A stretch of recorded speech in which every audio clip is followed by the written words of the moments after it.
Dimitri, I just watched your narration video after I made my response to your magic realism video. I'm just hitting these one by one, so it's off the top of my head because my kids are napping, so I want to, and I haven't finished White Sargasso Sea yet, so I just wanted to get to these because I thought they were really important. And even in this short time, I've already been thinking more about how I want to do this rough draft or outline let's do this week. So I completely agree with you, Dimitri, about the narration, and I kind of started on that in my response to your magic realism post.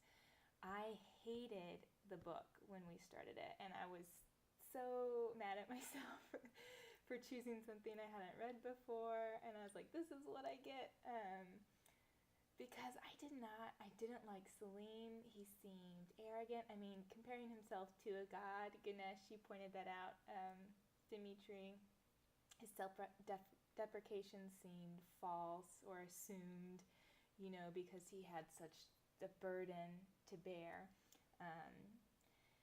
But the more I commit to this story, the more I really do enjoy it. And if I come to a part that's a little heavy-handed, I might read a little quickly.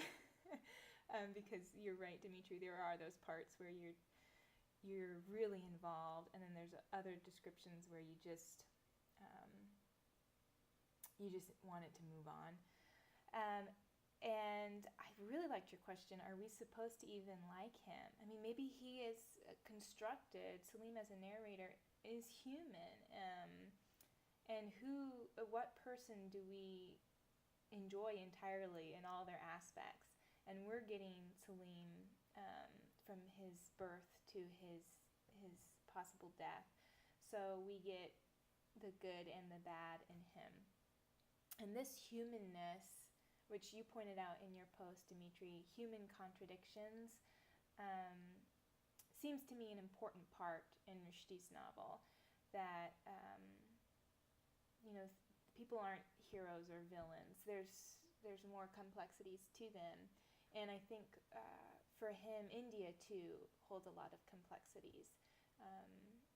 Perhaps we think of India and the Indian society as a hierarchy often, but I feel like Rushdie is asking us to think more complexly, and maybe that's why he feels the need to be so complicated sometimes. And I do agree that these forced comparisons to Indian history can be a little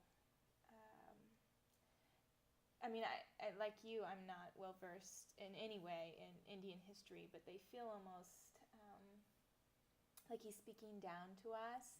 He makes them so clear, this relates exactly to this, that it almost is like he's not giving us the benefit of the doubt. But I think the novel is written for a Western audience, so maybe that maybe Saleem is speaking to Westerners, and his tone is a purposeful one, because we don't have the knowledge that we should. What else? Saleem's mother and Padma are really the only characters that I've felt drawn to, and for two different reasons. Because of Padma, as I mentioned before, and you feel, Dimitri, she's kind of a counterweight to Saleem's neurosis, and Saleem's mother, Amina, because she's so beautifully written. It's really the only character that he seems to love when he's writing her. And so that seems a very important relationship between Saleem and his mother. And maybe representative of Mother India as a whole, because I do think this whole piecemealing,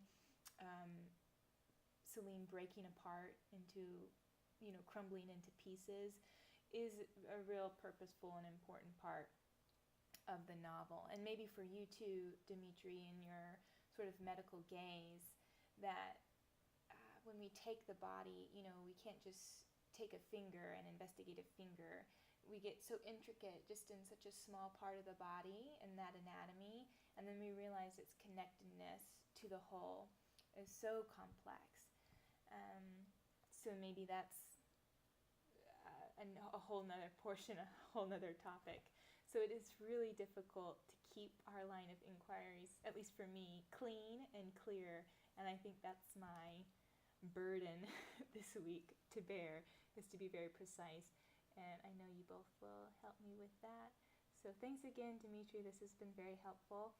And I hope we can keep discussing as we work through this very thick novel.